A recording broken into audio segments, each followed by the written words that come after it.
Hola, buenas tardes. Es una satisfacción el poder presentar este número extraordinario de cuadernos de Derecho y Comercio.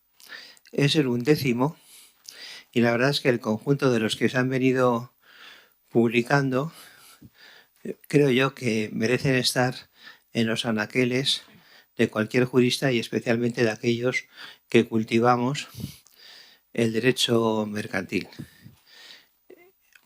La actual ocasión de presentar un número extraordinario tiene para mí un mérito, este número especial.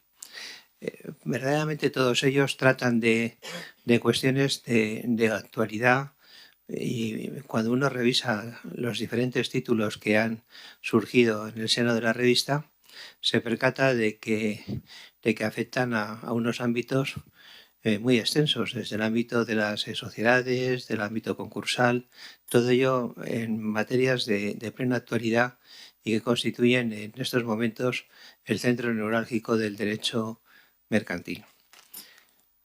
Y en este volumen se contemplan precisamente aspectos empresariales que no concuerdan exclusivamente con lo que son las sociedades mercantiles, sino que se mueven en otros ámbitos que son periféricos, pero que constituyen un elemento central. Las cooperativas, por ejemplo, pues tienen una importancia notabilísima, la han ido adquiriendo en el curso del tiempo. Hace muchos años el movimiento cooperativo pues no dejaba de ser un movimiento teórico. Es decir, se producían en algunos ámbitos agrícolas, las cooperativas de aceite, en el ámbito industrial, las cooperativas de Mondragón, pero hoy nos hemos encontrado con que aparecen las cooperativas de vivienda, nuevas formas de acceso, las cooperativas de crédito, que implican el 49% del crédito inmobiliario en España, es un porcentaje elevadísimo. Y, en fin, no solamente las cooperativas, sino también otras formas de agrupación o de acción colectiva que tienen una importancia extraordinaria. Las sociedades civiles, que andan por ahí entre dos en zona fronteriza y que, bueno, no tiene una gran importancia en el ámbito interno. Uno recuerda los trabajos de Cándido Pazades, pero que en el ámbito externo tiene menos representación, pero que, vamos, hoy han adquirido una cierta relevancia como consecuencia de una norma un tanto esotérica que dejémosla pasar, porque creo que también está dejándolo pasar las propias sociedades civiles.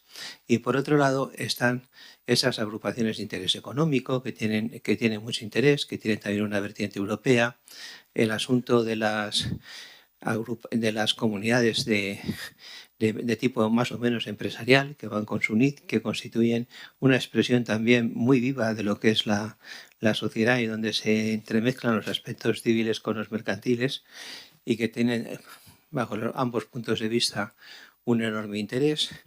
Y, en fin, todo lo que es el mundo económico desarrollado mediante un ejercicio colectivo, una actividad conjunta, que es algo que nos une a todos aquellos que cultivamos el derecho privado en su doble faceta, tanto el civil como el mercantil. Por tanto, lo que hay que es felicitarse y fundamentalmente a la coordinadora, a Cristina Marqués, que ha llevado a efecto y a buen fin este libro, porque es un libro, y a todos quienes han colaborado, que son personalidades de primer orden y de las que nos sentimos muy halagados. Para nosotros es un honor acogernos en una publicación que pertenece a la Fundación del Notariado.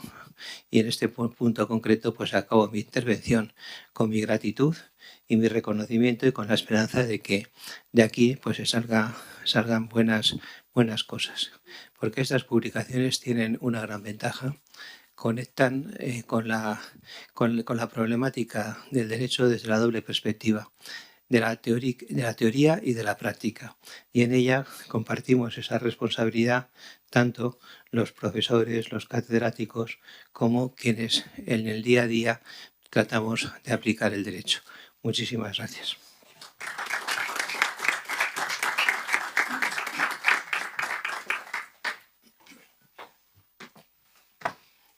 Bueno, buenas tardes a todos los presentes.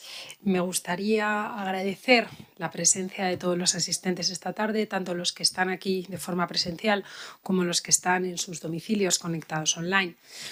Como ha señalado José Ángel Martín Sánchez, que es el presidente del Consejo General del Notariado, la obra que presentamos esta tarde es una de las diferentes monografías que a lo largo de los últimos años hemos ido editando desde Cuadernos de Derecho y Comercio.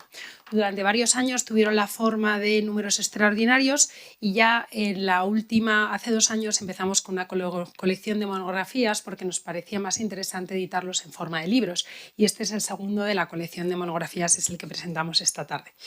El título, que es un título no breve, es Las cooperativas y otras formas de colaboración empresarial al margen de las sociedades mercantiles.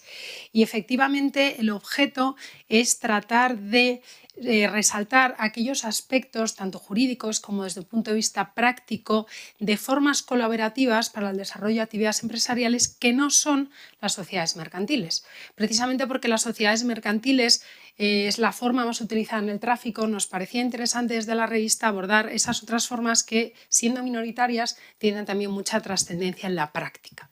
La verdad que hoy en día pues estamos acostumbrados en todas las facetas de nuestra vida a esto de la colaboración o cooperación, ¿vale? Desde colaboración ciudadana, cooperación internacional y numerosos anglicismos últimamente, el coworking, el cohousing lo miramos y toda una ahora, serie... pero apréndetelo literalmente con las mismas palabras. Perdón. Bueno, sí, algún espontáneo que se ha colado. Entonces, todas estas estas formas colaborativas, en la parte que a nosotros nos interesa desde la revista, son precisamente cuando se trata de colaboración para el desarrollo de una actividad empresarial. Y el análisis que hemos hecho precisamente es intentar abordar qué otras formas al margen de las sociedades mercantiles podemos encontrar a la hora de desarrollar una actividad de esta índole. Entonces hemos dividido la obra en 2 partes. La primera está destinada a las cooperativas, porque lo cierto es que hemos visto un repunte en los últimos años de las cooperativas en la práctica, ¿vale? De tanto las cooperativas tradicionales, tanto en el sector agrario como para la cooperativa de viviendas, como por lo que se... Mira, ven, estoy aquí en directo. ¿Cómo está, fea? Perdón. Mira. Tenemos a alguien interviniendo en... ¿Es esa? Sí. Bueno, Están presentando problemas del directo. una monografía. Sí, algún micro. ¿Ya está? Bueno, como iba diciendo, la primera parte de la obra tiene por objeto las cooperativas, ¿vale? Las cooperativas ya tienen muchos años de historia, pero es verdad que estamos viendo cómo hay nuevas aplicaciones de la sociedad cooperativa a nuevas realidades, ¿vale? Sobre todo por lo que se refiere a las cooperativas de viviendas como una nueva forma de convivir, ¿no? Y de articularlo precisamente a través del régimen cooperativo. Y luego también en otras facetas como puede ser en el ámbito del consumo, por lo que respecta también a otras cuestiones como pueden ser las comunidades energéticas, que en muchas ocasiones se están articulando a través de cooperativas. Es por ello que la primera parte de la obra destinamos una serie de capítulos, hay un total de 21 capítulos en la obra, a lo que es, digamos, los aspectos generales organizativos de las cooperativas, partiendo de la base de que hemos tomado como punto de partida del análisis siempre la legislación estatal, porque era inabarcable, por razones evidentes, entrar a profundizar en todas las legislaciones autonómicas. Sin perjuicio de que la mayoría de los autores, a la hora de ir analizando los distintos capítulos, pues han ido resaltando aquellos aspectos de las legislaciones autonómicas que en su caso pueden tener relevancia. Pues bien, como digo, la primera parte se refiere a los aspectos constitutivos y organizativos, todo lo que son modificaciones estructurales, disolución y liquidación, el concurso de sociedades cooperativas, que plantean no pocos problemas y sobre el que luego nos hablará Miguel Martínez Muñoz sobre esta cuestión. Y luego también se han analizado las cooperativas de segundo grado y todo lo que es acuerdos intercooperativos. Y además de estos capítulos de carácter general, hay una serie de capítulos destinados al estudio de las cooperativas que son más habituales en la práctica, desde las cooperativas de crédito, las de viviendas, donde se ha hecho especial hincapié en la ley de la Comunidad de Madrid reciente, precisamente por ser la más novedosa, la que aborda algunos de los problemas últimos que plantean este tipo de cooperativas. Luego, por supuesto, se ha hecho alusión a las cooperativas agrarias, que tradicionalmente ha sido un ámbito donde han tenido mucho desarrollo, con referencia también a las sociedades agrarias de transformación y la diferencia de régimen jurídico. Tenemos también otro capítulo dedicado a las cooperativas de trabajo asociado, a las de consumo, y en esta se ha hecho referencia, como he dicho antes, a las cooperativas eléctricas y a las comunidades energéticas, que también están cobrando relevancia en los últimos tiempos. Tenemos también otro capítulo destinado a las cooperativas de servicios, y ahí se ha destinado un epígrafe también a las cooperativas digitales y de datos, que también están cobrando relevancia. Y por lo que respecta a esta primera parte de la obra, hemos terminado con 2 capítulos de índole fiscal, porque evidentemente cualquier operador jurídico a la hora de actuar en el tráfico, pues es muy importante que tenga en cuenta toda aquella incidencia fiscal que puede plantear el desarrollo de la actividad. Y para ello se han dedicado también dos capítulos a esta materia. Y la segunda parte, además de las cooperativas, queríamos, como ya he dicho antes, poner el enfoque en otras formas de colaboración empresarial de diversa índole. Y en este sentido tenemos las comunidades de bienes en el tráfico jurídico, que plantean no pocos problemas precisamente por su controvertida naturaleza. Luego tenemos las sociedades civiles y pues la reciente posibilidad de inscripción de las mismas en el registro mercantil, cuestión que abordará luego Enrique Gandía, que es profesor de la Autónoma de Madrid y que le tenemos aquí con nosotros esta tarde.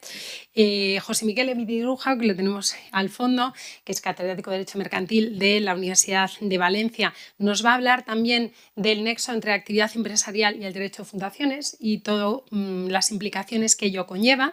Y luego otros capítulos que era imposible abordar hoy, evidentemente por razones obvias todas las materias, pero otros capítulos que también se abordan a lo largo de la obra y que pueden tener mucho interés para los aplicadores jurídicos son el relativo a las agrupaciones de interés económico y su régimen jurídico, también todo lo relativo a las uniones temporales de empresa y en concreto en torno a la discusión de si tienen o no personalidad jurídica, la sociedad conjunta o joint venture, que también es objeto de otro de los capítulos, cuentas y participación, y finalmente todo lo que son asociaciones y alianzas empresariales u otras formas colaborativas de esta índole. Y una vez presentado el contenido de la obra, me gustaría agradecer y reiterar el agradecimiento hacia los autores. Hemos tenido la suerte de contar en esta obra colectiva 3 son notarios, pero el resto de los autores, un total de 18, proceden del mundo académico. Profesores y catedráticos de Derecho Mercantil y algunos de Derecho Civil de diversas universidades españolas. Y como coordinadora, la verdad que he de agradecer la recepción que ha tenido la obra desde el primer momento, porque las cosas como son, se tiene que poner a veces a contactar con autores a puerta fría, como se viene a decir, cuando conoces a algún autor y te gusta lo que ha escrito y sobre todo consideras que puede ser que puede escribir sobre la materia en cuestión y que puede resultar interesante y hay que abordarle, ¿vale? Sin conocerle. Y he de decir que en esta obra ha sido muy gratificante porque la realidad es que la respuesta ha sido, con alguna excepción, de personas que por razones personales no podían colaborar, ha sido una respuesta muy positiva. Y la realidad es que creo que tenemos una obra que ha quedado muy completa y a la que hay que agradecer, evidentemente, el buen hacer de todos los autores, que son los que han hecho posible que la podamos presentar esta tarde. Y sin más dilación, como considero que no hay mejor presentación que los autores hablen de su obra, ¿vale? En este caso, pues vamos a ofrecer ahora una mesa redonda para poner de relevancia solo alguna de las interesantes cuestiones que se plantean en esta obra que presentamos esta tarde. Muchas gracias.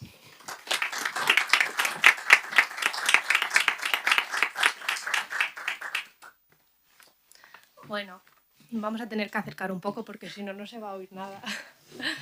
Vamos a ver. Ahí se queda. No sé si va a ser mejor. A ver, se oye bien, ¿no? Sí. Bueno, lo primero me presento. Yo soy Victoria y soy notaria en un pueblo de Albacete y nada, gracias a Cristina y otros compañeros tengo la suerte de poder colaborar también con la revista de Cuadernos de Derecho y Comercio. Muchas gracias a todos por la asistencia, los que estáis aquí presencialmente, los que estáis online también. Y nada, fundamentalmente vamos a hacer la presentación y la mesa redonda gracias a los autores que hoy nos acompañan, que han participado en esta edición de la revista de Cuadernos de Derecho y Comercio. Entonces les voy a presentar un poco, porque por supuesto ya les hemos agradecido de manera reiterada que estén aquí hoy con nosotros, que les hemos agradecido que estén hoy aquí con nosotros y después de hacer una breve presentación, que me perdonarán que la tenga que leer para no equivocarme, trataré algunos de los aspectos más relevantes que han tratado en los trabajos que ha hecho cada uno de ellos. Entonces, fundamentalmente, y en primer lugar, me voy a dirigir a Miguel Martínez Muñoz, que es profesor de Derecho Mercantil en la Universidad Pontificia, comillas, lo que conocemos por ICADE, y jefe de estudio en las titulaciones de E3 y E3 Analytics. Además, también en el área de investigación interviene con frecuencia en diversos foros de investigación, tanto nacionales como internacionales, así como en las áreas de Derecho Concursal y reestructuraciones empresariales, Derecho de Sociedades, Derecho Marítimo y Transporte y Derecho Aéreo. Además, es coordinador de la Cátedra Uría Menéndez ICADE de Regulación de los Mercados desde el año 2018 y, bueno, pues diversas publicaciones en diversas revistas sobre distintos ámbitos especialmente. Lo que tenemos hoy es el trabajo que ha realizado Miguel en la revista. Espérate, porque es que me vais a perdonar otra vez, sí, porque si no luego no vas a poder hablar tampoco. Vale. El concurso de la sociedad cooperativa. Que has colaborado hablando sobre el concurso de la sociedad cooperativa, que como ya ha explicado Cristina, pues bueno, este trabajo va fundamentalmente sobre las sociedades cooperativas. Entonces, aprovechando que tenemos aquí, pues ver un poco si nos puedes contar las especialidades sobre la configuración, lo que es la masa activa y la masa pasiva en lo que es las sociedades cooperativas durante el concurso. Muy bien. Pues nada, muchas gracias Victoria. Bueno, y muchas gracias a Cristina por invitarme a participar en la obra y a José Ángel y a todo el Consejo del Notariado pues por llevar estas iniciativas estupendas a término. Como ha dicho Victoria, bueno, mi capítulo se centró en lo que es el concurso de la sociedad cooperativa, que pues bueno, fue un poco complicado de hacer porque al final, bueno, tenemos ya, todos lo sabéis, una ley concursal que ha sido recientemente reformada después de una transposición de directiva sobre marcos de reestructuración preventiva. Entonces hay un texto refundido que, no nos vamos a negar, se centra sobre todo en las sociedades capitalistas. Entonces al final el tener una regulación muy general o centrada lógicamente en sociedades capitalistas, trasladarlo a las sociedades cooperativas pues es un problema en la medida en que no hay unas normas especiales y tampoco las leyes de cooperativas, tanto estatal como autonómicas, pues establecen con carácter general normas concretas sobre especialidades concursales en el caso de las cooperativas. Es verdad que también hay pocos concursos de sociedades cooperativas, entonces bueno, yo creo que por eso, como no han saltado las alarmas en este tipo societario, pues lógicamente está todo un poco comedido. Pero bueno, al realizar el trabajo es verdad que, bueno, ya lo podrán leer ustedes en el libro,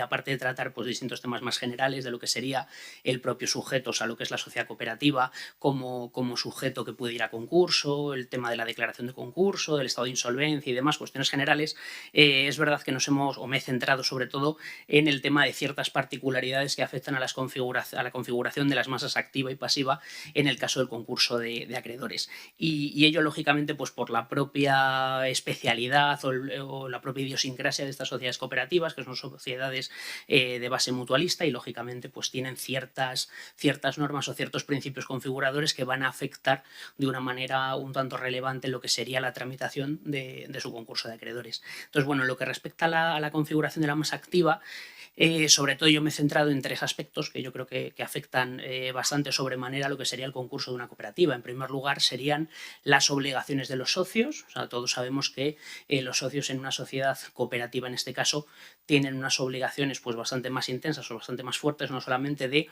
apoyar al desarrollo de las actividades de la cooperativa, de la actividad cooperativizada, sino también en todo el tema de aportar recursos o aportar fondos para el propio desarrollo de esas actividades cooperativizadas, ¿no? Hay distintos tipos de aportaciones, igual que las hay en una sociedad de capital. Aquí también tenemos aportaciones obligatorias y aportaciones voluntarias al capital y, lógicamente, en uno u otro caso, en la medida en que se tratan de aportaciones al capital, van a integrar el capital y, lógicamente, el capital forma parte de la masa activa en el caso de un concurso de acreedores posterior de la cooperativa. Sí que, como decía Cristina, nos hemos centrado sobre todo en el régimen de la Ley de Sociedades de Cooperativas estatal. Luego tenemos 17 normas autonómicas que pueden establecer algún tipo de diferenciación.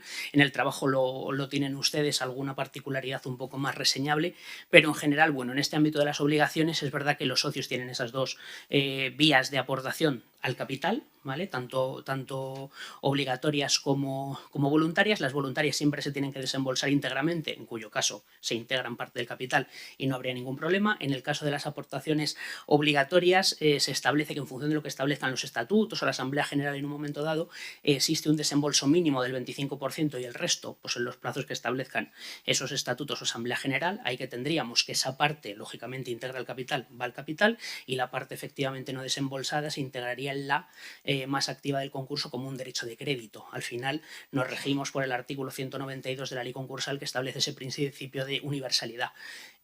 Revisando el trabajo, la primera vez que cito el principio de universalidad ya he pillado la primera errata, y mira que lo revisamos, Cristina. En vez del principio de universalidad es el principio de universidad. Me ha podido la vocación universitaria y la primera ha sido en la frente. Digo, ¿será posible? Pero bueno, lógicamente en ese principio de universalidad entra el capital, viene en la forma ya directamente, de esas aportaciones realizadas o de esos derechos de crédito que tienen la sociedad cooperativa para reclamárselo a los socios en el momento que estimen oportuno.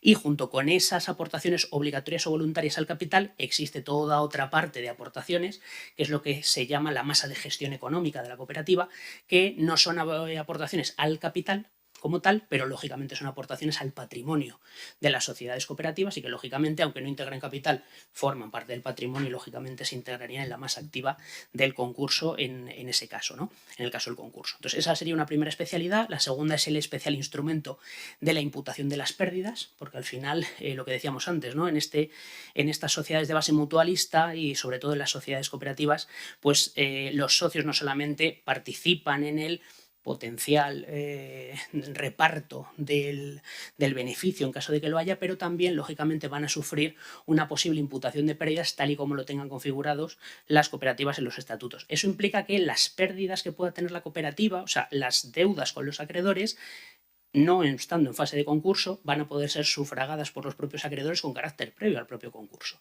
Es verdad que aquí se establece una regulación especial en función de cómo se establezca, ya les digo, en función de los estatutos y de la asamblea o de lo que establezca la Asamblea General, que es el equivalente a la Junta en las sociedades de capital. Y bueno, se establece que esas pérdidas siempre van a poder ser compensadas, si así lo deciden los estatutos, con cargo a una cuenta especial en la que se irán compensando con base en los beneficios futuros en un máximo de 7 años, ¿vale?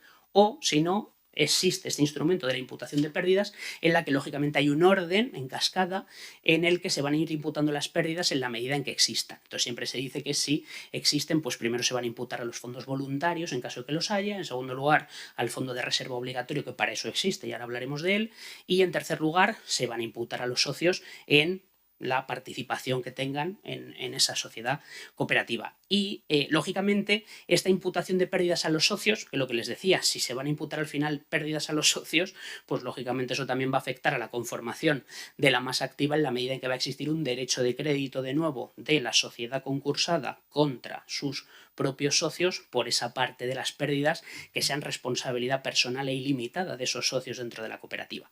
Quiero decir, ese fondo es contingente o esa imputación es contingente porque si no decide la sociedad imputarlo a esos beneficios futuros que en un máximo de 7 años que les decía, o no hay fondos voluntarios o el fondo de reserva obligatorio nos lo hemos comido, pues lógicamente ahí ya es donde van a entrar a jugar ese instrumento de imputación de las pérdidas. Y luego, bueno, la propia ley de sociedades cooperativas sí que establece ciertos mecanismos de cómo se va a materializar ese instrumento de la imputación de las pérdidas. O sea, al final lo que nos dice la ley es, oye, tu socio puedes pagar directamente todo o a cuenta de los beneficios o bueno, en función de ciertas características. Lo que es seguro es que efectivamente en el caso de que acontezca, pues lógicamente esos derechos de crédito que pueden llegar a existir se integrarían dentro de la masa activa y la administración concursal en un momento dado los va a poder reclamar para conformar sobre la base de ese principio de universalidad la masa activa con el que satisfacer a los acreedores. Y bueno, el tercer elemento clave en la configuración de la masa activa sería la existencia de los fondos. Sabéis o saben ustedes que hay 2 fondos obligatorios en todas las sociedades cooperativas, que es el fondo de reserva obligatorio y el fondo de educación y promoción. El fondo de reserva obligatorio es un fondo, pues como su propio nombre indica, obligatorio, se tiene que ir dotando sobre la base de ciertos excedentes que los establece la ley, un tanto por ciento de no sé qué, un tanto por ciento de no sé cuánto, quiero decir, son fondos que siempre se van a ir recogiendo. A diferencia de la reserva legal, no es un fondo que deje de dotarse en un momento dado cuando se alcance una determinada cifra, por ejemplo, del capital social, sino que es un fondo que obligatoriamente todos los años se tiene que ir dotando y que lógicamente está destinado al saneamiento de la sociedad en un momento dado. Ese fondo, además, nos dice la propia ley que es irrepartible por los socios y, consecuentemente, está destinado a lo que está destinado. Entonces, ese fondo, pues lógicamente, si lo vamos a ir dotando cada año, va a tener una cantidad determinada, también se va a integrar como parte de la masa activa de la que el administrador concursal podrá tirar en un determinado momento. La última especialidad que les quiero decir de la masa activa, y ya pasó la pasiva y me callo, es este fondo de educación y promoción que les decía. Es el segundo fondo obligatorio que siempre tienen que dotar las sociedades cooperativas, pero lógicamente tiene una especialidad y es que existe no para atender a satisfacer nada de los acreedores, cuanto para establecer ciertas, digámoslo así, o para satisfacer ciertas necesidades de promoción, de educación, de los propios socios o de los propios trabajadores. Entonces, el Fondo de Educación y Promoción, que también es obligatorio, se tiene que dotar también año a año sobre la base de unos determinados excedentes de determinadas partidas, y esta sí que va no para pagar deudas de los acreedores, sino cuanto para formación, invertir en formación de trabajadores, fomentar el cooperativismo, determinadas formas de promoción cultural o del cooperativismo, etcétera, etcétera. Está todo regulado en la ley. Igual que el fondo de reserva obligatorio es un fondo irrepartible entre los socios, pero a diferencia del fondo de reserva, y esto es lo más importante, es un fondo que la propia ley de sociedades cooperativas declara inembargable. Inembargable incluso en los casos de liquidación de la sociedad. ¿Eso qué implica? Que si lo ponemos en conexión con ese artículo 192 del principio de universalidad de la ley concursal, ahí se establece que los bienes inembargables no forman parte de la masa activa. Entonces, ¿qué pasa? Que vamos a tener un fondo de educación y promoción destinado a ciertas cosas, pero que en caso de concurso de la cooperativa no va a poder ser utilizado para pagar deudas. O sea, no es un fondo que esté destinado al pago de las deudas a sus acreedores. ¿Qué pasa con él? Lo que pasaría en una liquidación normal, digámoslo así, no concursal de una cooperativa, que los excedentes que existan en ese fondo van a parar, a la sociedad federal, a la que esté lógicamente conectada a la cooperativa, pero no va a poder ser utilizada en ningún caso para pagar deudas. Ojo, no va a poder ser utilizadas las cuantías que tiene el fondo para pagar deudas. Lógicamente, la materialización de, digámoslo así, de los bienes o derechos en los que haya podido concurrir esos fondos del Fondo de Educación y Promoción, ¿vale? Ahí sí que esos bienes van a poder ser utilizados para pagar deudas. Por ejemplo, el ejemplo que les he puesto a ustedes. Si sobre la base de esos fondos de la educación y promoción la sociedad cooperativa invierte en software, equipos informáticos o cualquier otro material para dar formación a sus trabajadores, lógicamente el remanente en dinero que quede en el fondo, eso no forma parte de la masa activa, pero los ordenadores que ha comprado la sociedad cooperativa para dar formación a sus trabajadores sí. Entonces, por así decirlo, la concreción material de lo que se haya hecho con el dinero que hay en el Fondo de Educación y Promoción, eso sí que va a parar a la masa activa, pero el dinero que quede en ese fondo, no. Eso es inembargable y sobre la base de la ley no se va a poder en ningún caso ir a parar al concurso. Entonces, bueno, dentro de la configuración de la masa activa, esos tres elementos que les decía, las propias obligaciones de los socios, el elemento especial de la imputación de las pérdidas y la existencia, lógicamente, de estos dos fondos especiales. Y ya para terminar, el caso de la configuración de la masa pasiva, pues lógicamente la masa pasiva ya saben ustedes que es el conjunto de todos los acreedores que puede llegar a haber en un concurso determinado. Según la clasificación de la ley concursal, pues pueden ser créditos concursales o contra la masa, y dentro de los concursales los privilegiados, los ordinarios y los subordinados. Lógicamente, en función de las relaciones o del propio ámbito material en el que se desarrolle la cooperativa, pues vamos a tener acreedores de un ámbito u otro, comerciales, financieros, públicos, etcétera. No es lo mismo, lógicamente, como decía el presidente, pues una cooperativa que se dedica a empresas de servicios de inversión a una vitivinícola o a una cooperativa que se dedica al aceite. El tipo de acreedores por el tipo de relaciones que va a desarrollar es completamente diferente. Entonces aquí sí que haciendo ese análisis general luego me he detenido muy mucho en lo que es el papel del socio de la cooperativa como acreedor. Y es que al final el socio de la sociedad cooperativa, igual que decíamos que tiene derechos de crédito que se van a integrar en la masa activa, o sea, el socio va a poder tener que pagar en ciertas cosas a los acreedores, también él va a poder ser acreedor de la sociedad por ciertos conceptos. Aquí que tenemos que, a diferencia de lo que ocurre, por ejemplo, con las sociedades de capital, la participación, por así decirlo, de los socios en la sociedad cooperativa puede estar retribuida sobre la base de un interés. Entonces, al final, esa inversión que ha hecho el socio, si está sujeta a un determinado pago de un interés anual, semestral o de la forma en la que sea, él va a ser acreedor por esa cuantía. Y relacionado con esto lo que se llama el retorno cooperativo, que es en sede de capitalista como el reparto de dividendos, ¿no? Al final, igual que todo socio de cooperativa tiene derecho a que se le retribuya con intereses si se ha pactado, también se tiene derecho a que sobre la vía o sobre la base de ese retorno cooperativo se le retribuya de cierta manera en función de los resultados positivos que pueda tener la sociedad en un momento dado, ¿no? Lógicamente, si nos encontramos en fase de concurso, los resultados van a ser negativos, entonces no va a haber ni interés ni retorno cooperativo que valga, pero imagínense a lo mejor un retorno cooperativo que había quedado a cuenta o que era pagadero al año siguiente y justo ha entrado a la insolvencia, ¿vale? Entonces ahí al final esas cantidades que el socio tenga que percibir las va a poder percibir lógicamente como acreedor, pero lógicamente aquí se tendrá que insinuar su crédito en la masa pasiva del concurso y ese será acreedor con la calificación que corresponda, que normalmente será la de subordinado, puesto que es un socio del sujeto que está siendo objeto de concurso. Y en el último término, y ya les juro que me callo, lo que sería el reembolso de la cuota. Al final estamos en las sociedades cooperativas, también rige el principio de puerta abierta o de puerta corrediza, como lo queramos llamar. O sea, al final los socios de una cooperativa son hoy, pero mañana se pueden ir. O sea, hay esa puerta abierta en el sentido de que entramos y salimos pues, en función de nuestras necesidades. Lógicamente, cada vez que un socio se va, ese principio de variabilidad del capital lo que hace es que, lógicamente, se tenga que valorar la cuota y reembolsársela. ¿Vale? Entonces, si justamente un socio decide abandonar la sociedad cooperativa y con posterioridad acontece el concurso, hay en toda la sociedad cooperativa, en la ley, perdón, de sociedades cooperativas, un procedimiento de valoración, de reembolso, de pago de esa cuota, se le va a tener que devolver, lógicamente, una determinada cuantía, una determinada cantidad de dinero valorada en función de los resultados positivos, menos valorada con las pérdidas, etcétera, etcétera. Pero el caso es que esa cantidad que tiene que recibir el ex socio la va a tener que recibir, pero ojo, ya no como socio, porque en el momento en que el socio dice que se va, deja de ser socio. En su caso, ese derecho de crédito que tiene frente a la sociedad ya no va a ser subordinado. Eso también ha habido en relación con las sociedades de capital cuando se ejercita el derecho de separación, pues cierta polémica, que al final el Supremo dijo que en estos casos, en función de la teoría que se seguía, pues que efectivamente ese crédito era subordinado. Creo que en el caso de las cooperativas no es así, porque desde el momento en que se dice que un socio se va, con independencia de que luego, o sea, vamos, se va, quiero decir, y deja de ser socio. Entonces, esa cuantía o ese reembolso que se le tiene que hacer ya va a ser de una cantidad que la va a percibir en principio como acreedor ordinario. Entonces, bueno, el trabajo ha girado en torno a esos ejes. Luego, pues por supuesto, se analiza algún tipo de especialidad en convenio, en liquidación, en calificación, pero ya no les aburro y me detengo con esto de la configuración de las masas, que yo creo que era lo más característico del capítulo y, lógicamente, les invito a leerlo de cabo a rabo, obviando lo del principio de universidad. Ahí acuérdense de mí y digan, era universalidad, que nos lo dijo Miguel en la ponencia. Muchas gracias, Victoria. Muchas gracias, Miguel. Ha sido muy interesante. Yo creo que si ahora alguno conocemos a alguien que tenga algún problema en una sociedad cooperativa, además de leernos el trabajo, te llamaremos. Sí. Bueno, pues vamos a seguir con los demás autores que tenemos hoy aquí. Voy a seguir con Enrique Gandia Pérez, que tengo a mi izquierda, que es doctor por la Universidad de Bolonia en Italia y profesor de Derecho Mercantil en la Universidad Autónoma de Madrid.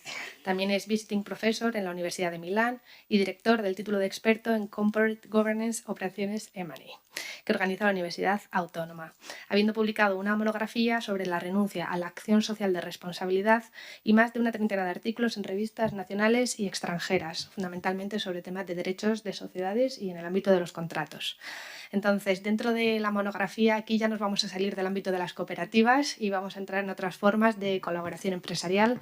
Lo que sí, me gustaría que te aseguraras que tienes el micro encendido y lo suficientemente cerca para que todos te podamos escuchar, porque bueno, gracias por tu colaboración y sobre todo nos interesa mucho saber un poco, bueno, pues la labor de investigación y tus conocimientos sobre el por qué no deben inscribirse estas sociedades civiles en el registro mercantil.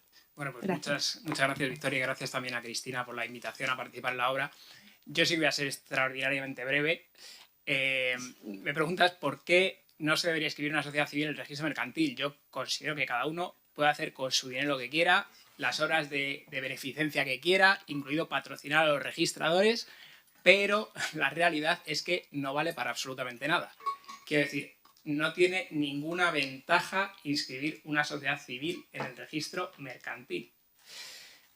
¿Por qué no tiene ninguna ventaja? Pues esto se explica en parte también por la gestación de la norma. No sé si lo saben, pero bueno, esto es la posibilidad de inscribir una sociedad civil en el registro mercantil.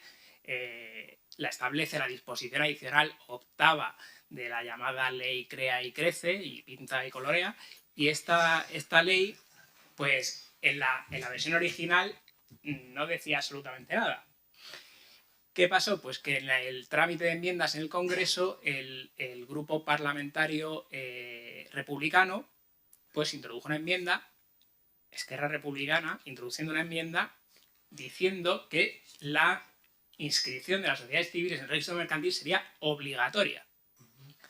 Claro, ¿qué sucede? Que esto llega al Senado y el grupo vasco, el PNV, dice, pero bueno, ¿cómo va a ser obligatoria si nosotros tenemos competencias en materia de sociedades civiles? Esto es un atraco, un asalto a las competencias autonómicas, esto no puede ser, que se anule esta barbaridad.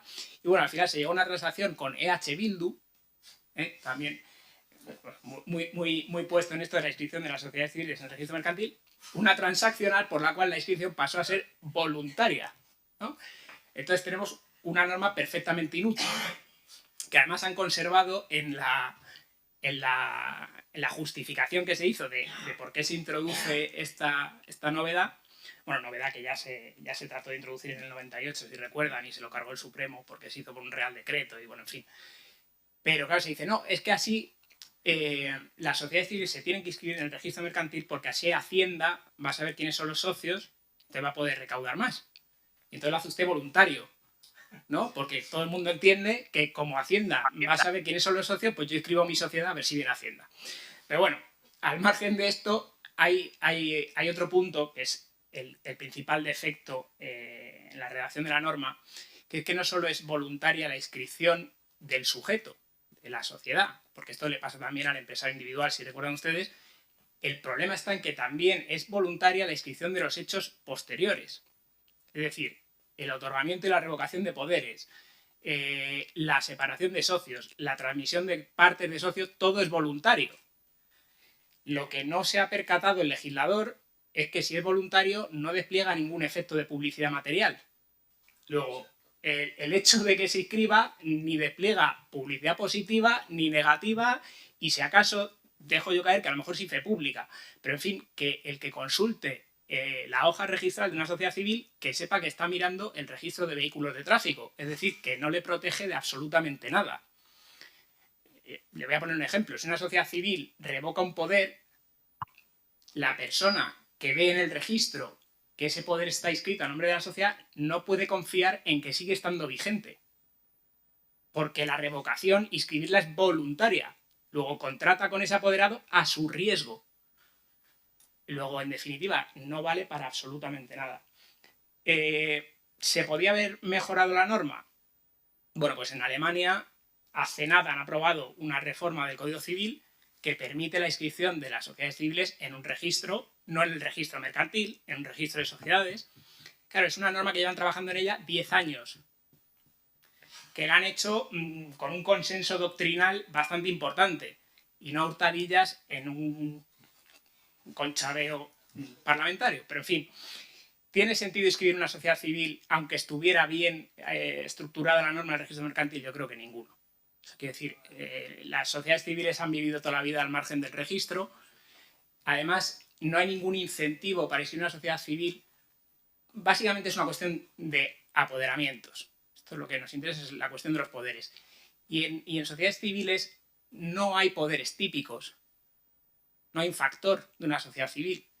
Luego no tiene ningún sentido limitar poderes vía registral porque ya extrarregistralmente son oponibles las limitaciones a los terceros. Luego, no tiene ciertamente ningún sentido tratar de inscribir la sociedad civil en el registro mercantil.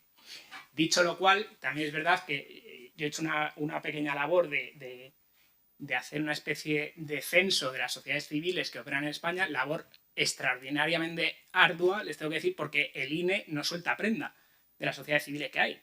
Me he tenido que pelear, hacer una petición de información pública, recurrir al Consejo de... Bueno, un caca maravillado. Pero bueno, al final, todas las sociedades civiles que operan, no sé si era el 70% de las sociedades civiles que operan son en realidad sociedades colectivas irregulares. Quiero decir, son sociedades que tienen un objeto mercantil. Entonces no son sociedades civiles. Los socios constituyen una sociedad civil, pero desde el punto y hora en que la actividad que desarrollan es de carácter mercantil, lo que estamos es ante sociedades irregulares. Verdaderas civiles que tengan un objeto civil, pues yo aproximadamente he calculado, aunque ya les digo que los datos no son muy acertados o muy certeros, el 3% de todas las que operan en España. Sobre todo en el sector agrícola, hay también en el sector jurídico, hay en la asesoría y demás, pero vamos, que es una figura bastante residual en el panorama español. Muy bien, pues muchas gracias. La verdad que no lo has podido decir mejor. Bueno, y por último, bueno, agradecemos mucho a José Miguel Envitirujo que nos acompañe hoy, después de haber colaborado en reiteradas veces con la revista y desde hace, bueno, unos pocos años, vamos a decir. Dentro de su currículum, pues bueno, es bastante extenso. Me voy a limitar a decir que es catedrático de Derecho Mercantil en la Universidad de Valencia, que todavía va a continuar desempeñando su cargo y que ha sido también profesor en esta materia en otras universidades. Y en concreto, bueno, como yo soy de Cartagena, pues tengo el orgullo de decir que también ha estado en la Universidad de Murcia. Dentro de su amplia obra investigadora, que está integrada por más de 500 títulos, destacan los libros de actividad económica en el mercado y en el interés general, sobre el derecho de fundaciones en nuestro tiempo, que además es sobre lo que ha colaborado en este monográfico, la Fundación Empresarial, y luego también tendríamos otros en el ámbito del derecho de sociedades, habiendo dirigido hasta el momento 35 tesis doctorales, así como proyectos de investigación. Y en la actualidad es director del grupo de investigación Comenda, correcto. Y bueno, dentro de pues, todas las manifestaciones que ha realizado con su colaboración con la revista de Cuadernos de Derecho y Comercio, a lo que estamos muy agradecidos, hoy en este libro él ha participado hablando de la actividad empresarial y el derecho de fundaciones. Entonces, bueno, después de haberme leído el trabajo, quería hacerte algunas preguntas, a ver más o menos cómo puedes contestarnos y contarnos sobre tu trabajo. Entre ellas diríamos, ¿qué difusión tiene en la práctica realmente esta fundación empresarial? Y sobre si se trata o no de una figura testimonial o bien si realmente tiene algún significado relevante en la práctica jurídica y económica. Bueno, muy bien, muchas gracias Victoria y gracias a Cristina y a todos los asistentes por estar hoy aquí, por la invitación a colaborar una vez más en Cuadernos, que para mí iba a decir que es casi como mi casa en cierto sentido, y me siento muy honrado de hacerlo así. Bueno, el tema de la fundación y la actividad empresarial no es un asunto, diríamos, moderno, es muy clásico. Podemos centrar, yo que sé, en un siglo, un poco más de duración, desde que en Alemania, sobre todo, se planteó la viabilidad y la conveniencia de esta figura. Y entre nosotros ha habido siempre un cierto eco de lo que se ha dicho en Alemania y en otros países, hasta un libro muy importante de un padre jesuita, el padre Urbano Valero, el año 69, un libro excepcional, La Fundación como forma de empresa se llamaba, y después de ese libro ha habido la renovación del derecho de fundaciones en España y por primera vez, creo yo, con una cierta consistencia, el reconocimiento de que la fundación puede ser titular de una actividad empresarial. ¿Esto tiene trascendencia en la práctica? Bueno, yo creo que todos conocemos una tienda enorme, grande, que se llama El Corte Inglés, al frente de la cual hay una fundación, o una fundación que participa, quizá mejor, en el capital de una sociedad anónima, que es titular directo, diríamos, de esa actividad empresarial, y por lo tanto la fundación sería una especie de gran director indirecto de la actividad empresarial. Incluso podríamos decir que esa fundación, no solo el Corte Inglés, sino otras similares, como por ejemplo las fundaciones bancarias, son cabeza de un gran grupo de empresas. Esto yo creo que es un fenómeno de la realidad, no es muy frecuente, entiendo yo, pero es significativo. Los ejemplos que he dado aquí en España son relevantes y en otros países también. Yo que sé, por ejemplo, en Alemania, que es un poco el país donde esto ha tenido más relieve, hay una fundación de tema editorial, la Fundación Bertelsmann, si no recuerdo mal, que es relevante, que es significativa, pero sabemos muy poco. Yo en el trabajo digo que sería bueno tener estudios de campo sobre este fenómeno, es decir, conocer sociológicamente el mundo fundacional y dentro del mundo fundacional pues conocer exactamente la realidad de la fundación con la actividad de empresa, porque seguramente es más significativa de lo que creemos, aunque no alcance evidentemente el relieve de otras entidades, por supuesto de las sociedades mercantiles o de esas sedicentes colectivas irregulares o de las cooperativas, por supuesto tampoco. Pero me parece que sería bueno ese estudio de campo sociológico, porque tampoco por otra parte por la vía del registro mercantil podemos saber nada. El padre Valero propuso en su libro magnífico que a la Fundación Empresa se le permitiera la inscripción potestativa, al modo del empresario individual. Tampoco hay nada, el reglamento del registro nada dice al respecto, y es una cuestión que se ha debatido en la doctrina. Creo que sería bueno que así fuera, pero es una cuestión compleja y difícil de determinar. A la hora de regular o de no regular este supuesto en la ley de fundaciones, bueno, está la ley estatal de 2002, la ley 50 de 2002, tiene algunas consideraciones al respecto, pero muy poco, y la duda que se puede plantear, yo también lo planteo en el trabajo, es desde dónde habría que afrontar la regulación de este fenómeno.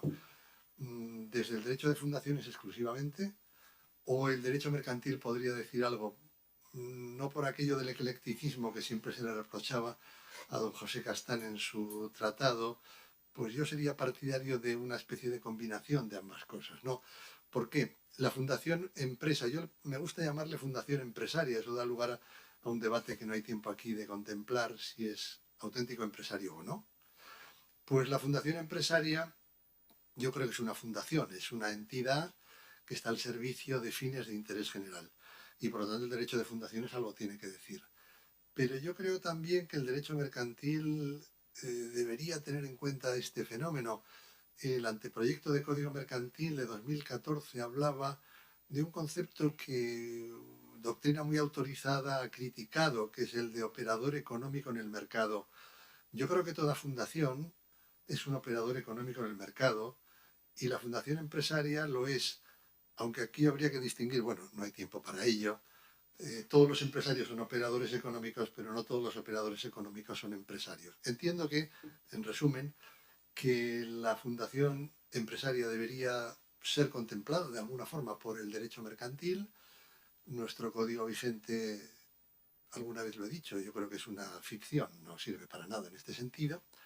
Y tenemos la obra del Padre Valero y algunos trabajos de los que modestamente intentamos seguir esa trayectoria, pero no es mucho, y por lo tanto necesitaríamos mucho más, esos estudios de campo, y una contribución a mí me parece importante del notariado, porque si algo sería relevante hablando de una fundación empresaria sería su constitución como tal, sus estatutos, la escritura fundacional, el patronato, y por lo tanto ahí habría mucha labor de, como decían también en Alemania, de jurisprudencia cautelar, es decir, de asesoramiento de los fedatarios y en particular del notariado, en mi criterio, para configurar esa estructura compleja de la fundación empresaria que en la ley no está ni apuntada, otros órganos posibles al lado del patronato, la posibilidad de trasladar ideas del derecho de sociedades, aunque esto pueda parecer paradójico, a un ente institucional.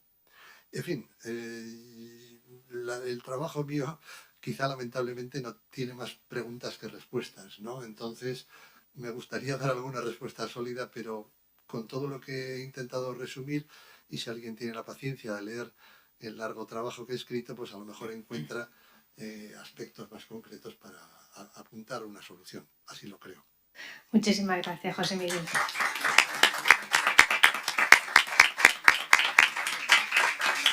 Bueno, pues ya después de haber escuchado a tres magníficos autores que nos han acompañado hoy, me gustaría ver si alguien tiene alguna pregunta, alguna cuestión que comentar.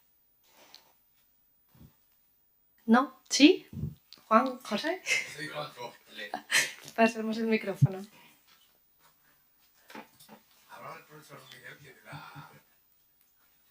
No sé si oye bien, hace falta, ¿no? No. Algo no funciona. Ahora. Muchas gracias. Habla el profesor Miguel del Fondo Voluntario de Educación y tal. Y es obligatorio. Es obligatorio. Obligatorio, sí. Es obligatorio. Y luego es que hay otro voluntario. Bien, El voluntario me dice que es inembargable. El Sin embargo, fondo de cuando se materializa en un bien activo empresarial cualquiera, en un inmueble, sí es embargable. Eso sí, o sea, son los dos obligatorios. Dicotomía. Sí. Curiosa dicotomía, y en función de cuál es el espíritu finalista, el espíritu... Yo creo que la propia ley, que al final dices, todos los fondos que tú vas destinando a ese fondo de educación y promoción, que es obligatorio también, no es voluntario. Es igual que el otro que es fondo de reserva obligatorio, el fondo de educación y promoción, aunque no lleve el apelativo o el calificativo de obligatorio, también lo es. Pero quiero decir, ese se va dotando y está destinado a ciertas cosas de educación, fomento del cooperativismo y demás. Entonces ahí lo que nos dicen es, esas cantidades que tú dotas y que están en esa bolsa son absolutamente inembargables, pero si ya te has ido gastando dinero en comprar un edificio para montar una escuela, de lo que sea, en equipos informáticos y tal, ahí lo que se dice es, esa materialización, ese dinero que ya has gastado, esos bienes ya sí que son patrimonio de la cooperativa y forman parte de la masa activa del concurso. A pesar de no ser un gasto suntuario, sino un gasto de activo empresarial. Sí. Eso es. Vale, entonces, en el concurso de la cooperativa sí que podrían destinarse a la liquidación, por ejemplo. Otra pregunta. Si los estatutos de alguna comunidad de propietarios, una cooperativa o cualquier tipo de sociedad civil regular o irregular, no se establece ninguna remuneración al capital, al voluntario ni al otro, ¿Hacienda puede presumir que existe una presunción de pago de intereses? Yo ahí ya de fiscal patino. Pues ya lo veremos en no les sabría decir, la verdad. Muchas gracias. Lo siento. Las presunciones de Hacienda son diabólicas. Inexpugnables, quiero decir, son muy difíciles de prever y depende mucho de la actividad concreta del organismo, de la propia Hacienda que se considere. Estamos cansados de ver planteamientos de Hacienda luego derrotados por el Tribunal Supremo en numerosas ocasiones. Es decir, no es imposible que se estableciera esa presunción y tampoco es imposible que en un hipotético litigio fuera anulada por un juez. Entiendo yo. Si no hay ánimo sonante y aquello se va a traer, se podría presumir fácilmente que el señor tiene ese capital y no lo tiene asimilado al 118 de la contabilidad, de la contabilización. Bueno, es un argumento posible, pero no me parece el único. Pero bueno, estamos ante la espada de Damocles de Hacienda. El administrador. Muy bien, ¿hay alguna pregunta más? ¿Sí? No, yo simplemente, como he iniciado la sesión, pero luego la he seguido con atención, aparte de felicitar a los autores por la importancia de los temas que han tratado, vuelvo a una indicación que desarrollaba antes de manera muy incipiente, y es esa frontera que es borrosa entre lo que constituye el derecho civil y el derecho mercantil. Y sobre otro aspecto que creo que es digno de consideración, y a lo mejor me aparto de lo que es la materia estricta de lo que constituye este libro, que es la hipertrofia del registro mercantil. El registro mercantil, antiguamente, cuando estudiaba uno el Código de Comercio, observaba como formas mercantiles las pólizas. Hablábamos de la documentación. En este momento, la gran carta de presentación del derecho mercantil, y creo que es una equivocación que convendría corregir, es que todo pasa por el registro mercantil. El registro mercantil está convirtiéndose no solamente en una forma de publicidad, sino en una forma de documentación. Tenemos ejemplos con una aplicación que es incorrecta de la ley de emprendedores, en el sentido de establecer la inscripción también facultativa de los poderes, que no se sabe de dónde ha salido. Tenemos el ejemplo de las sociedades civiles, donde efectivamente hubo la enmienda de Esquerra y se produce la enorme paradoja de que efectivamente el PNV salta indignado porque ve que afecta a su regulación de las sociedades civiles, a la que también estaba en trance de realizar en aquel momento, donde exigía a la sociedad civil la escritura pública.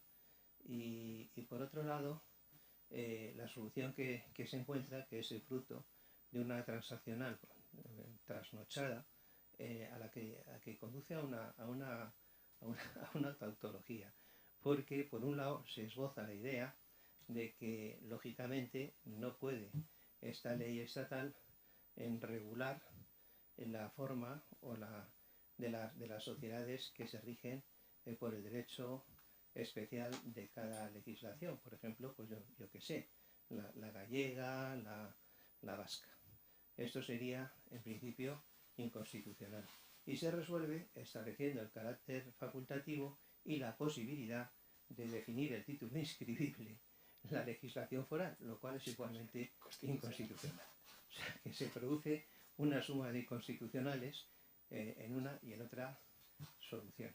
Y hay otra cuestión que es importante y lo ha dicho con mucha razón, y creo que hay que insistir en ello, con un matiz, y es la oponibilidad, toda la publicidad material del derecho mercantil, en el registro mercantil, perdón, que descansa en el derecho mercantil. La oponibilidad no es fruto únicamente de la inscripción en el registro mercantil. La oponibilidad deriva de la escritura pública. Es decir, el artículo 1218 sigue siendo la aplicación general. Deriva de ahí. E incluso en un marco de buena fe, con la nueva regulación que existe del protocolo electrónico y la introducción de las llamadas notas de modificación y coordinación jurídica, de las que queda constancia en las copias electrónicas emitidas a los particulares con CSV, se está estableciendo también un mecanismo que no es de oponibilidad, pero como si lo fuera, porque es el tema de la buena fe. El tema de la oponibilidad en el registro mercantil depende fundamentalmente de la obligatoriedad, como os he dicho, y de la tipicidad. Cuando se rompe la tipicidad, no cabe la oponibilidad. Y se ha intentado en varias ocasiones. Por ejemplo, con las uniones temporales de empresa. Yo que soy notario viejo. ¿Cómo consiguieron que las uniones temporales de empresa, carentes, al menos en aquel entonces, de personalidad jurídica, pasaran a ser inscritas en el registro mercantil sin estar incluidas en la lista tasada que contiene el Código de Comercio? Crearon un libro auxiliar que teóricamente debería ser interno. Y de esa manera se vendió la inscripción de la unión temporal de empresa, que finalmente se ha conseguido. Pero se ha conseguido de esa manera. Igual que la tendencia a la inscripción facultativa, ya lo digo, con los poderes o con las sociedades civiles, que no tiene ningún efecto. El elemento de la tipicidad es fundamental, fuera de los empresarios individuales, donde efectivamente hay esa posibilidad, pero existen otros elementos que alternan con la publicidad mercantil, como es la propia existencia del factor notorio. Y esto además hay otra cosa que hay que volver a destacar, que es la directiva en materia de sociedades que todavía en la versión actual del año 2019 reproduce una idea que estaba en la primera directiva de la Unión Europea, y es que la oponibilidad de los poderes, de las limitaciones que existan en el registro mercantil, esa oponibilidad, por mucho que esté inscrita, no es, valga la redundancia, oponible al que confía en la buena fe. Es decir, frente a una escritura de poder en la que no conste en la copia la existencia de una nota de revocación, el hecho de que esa revocación esté inscrita en el registro mercantil no empece para que el que ha confiado en la materialidad de la copia, y esto es el artículo 16 de la directiva del 2019, esté protegido. O sea que hay que tener mucho cuidado con la aplicación de los dogmas y de los principios propiamente hipotecarios al registro mercantil, que constituye una verdadera negación de lo que es el derecho mercantil, que funciona en la buena fe, no en la protección de la cosa que es la propia del derecho hipotecario. Y en este sentido, la aplicación de los principios hipotecarios al registro mercantil constituye un auténtico retroceso. Esto es así. Hablaba también antes alguien de la inscripción, se me ocurría, claro, es que la inscripción, por ejemplo, en Alemania. En Alemania, evidentemente, las sociedades colectivas, las sociedades civiles, no tienen personalidad jurídica, tienen subjetividad jurídica. Es posible que la inscripción sea una forma de que esa subjetividad jurídica, que en España, por ejemplo, existe en materia de propiedad horizontal, se pueda predicar de una sociedad civil. Al menos aporta algo. En nuestro caso es que no aporta absolutamente nada. Simplemente un ensanchamiento del ámbito de lo mercantil no bien pensado. Y en este sentido yo creo que es necesario hacer una reflexión entre mercantilistas y civilistas para establecer en un diálogo a dónde tenemos que llegar, cómo tenemos que llegar a ello y de qué manera colaborar conjuntamente en el desarrollo de un derecho que sea armónico. No el dislate que en estos momentos nos encontramos entre, por una parte, el proyecto de Código Mercantil, que es desde luego una obra a nivel doctrinal muy interesante, y las nuevas bases del Código Civil que acaban siendo, no se sabe muy bien qué, en una situación en la que nos encontramos los juristas prácticos y creo que también los teóricos ante una verdadera esquizofrenia. Necesitamos ese diálogo para salir adelante. Este tipo de obras creo que es fundamental y por eso yo lo quería agradecer y perdón por la exposición, que es demasiado larga y no venía a cuento, pero se me ha ocurrido como consecuencia de escucharos. Muchísimas gracias. Gracias.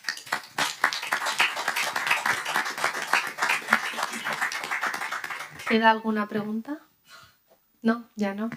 Bueno, pues nada, muchas gracias a todos por asistir, por escucharnos a todos los que hemos participado. Esperamos que os guste muchísimo la edición. La verdad que lo hemos preparado con mucho cariño y con mucho conocimiento de causa para, bueno, que se puedan poner en marcha nuevos procedimientos que ayuden a una nueva regulación acorde a los sistemas.